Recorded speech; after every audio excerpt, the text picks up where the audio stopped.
আচ্ছা এবার আপনি বলেন রোজা না থাকার কারণটা কি বলেন?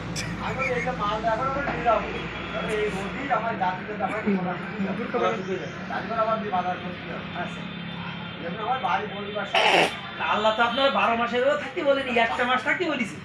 তাহলে আপনি 11 মাস ইনকাম করেন আর একটা মাস কষ্ট কম করেন। ওয়াল বগিতে থাকবে সব কিছু করে তাহলে আমার প্রশ্ন হলো এখান থেকে বাজারে যাইতে আপনার গলা শুকিয়ে যাচ্ছে, পানি খালি পাচ্ছেন না কাকা। মরার পরে ওই যে উত্তপ্ত আগুনের মধ্যে ফেলি দেবেন, ইয়ে সহ্য করবেন কি?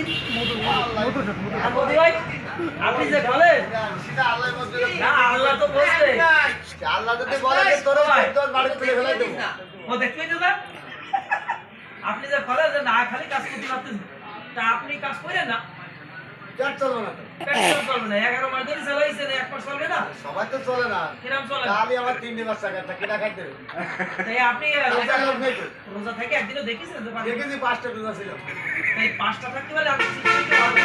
নদীর সময় বানাই গেছিলাম তাই এই রমজান মাসে একটা না ভাত খাওয়া যায় তো দিতে ওই তো যাই যেটা না সঠিক হ্যাঁ। আধার কিন্তু বলিনি বাতি আপনি জানেন না রোজাদারের সামনে কোনো কিছু খাওয়া হারাম হলে পাপ হয়? তাই তো আমরা তাই বাড়িতে না আমরা বাড়িতে আমি তো এসে ডাইরেক্ট দেখতে পাচ্ছি যে আপনারা টাইপ দিছে। না না ওরা খবর আমাদের ওই পোস্টটা তো আমারও মনে করেন আমারও তো লোভ হতে পারে যে ভাই একটা সিগারেট খাইতেছে, আহারে আমি যারা বিড়ি খায় না তাদের কোনো সমস্যা নেই তো আমরা বাইরে আসলে তার সুবিধাতে ভাইরাল হবে না কই পার্বতী গোবর টাকা দুইখানি কবর, তোমার একটা সেদিকে কবর আরো বেশি কেন পাঁচার তলে ভাই তুই শুনি দেবেন ও সহ্য হবে না। বাড়তে বলি গে আর এটি তো আসলে দিতে গেছে হবে না।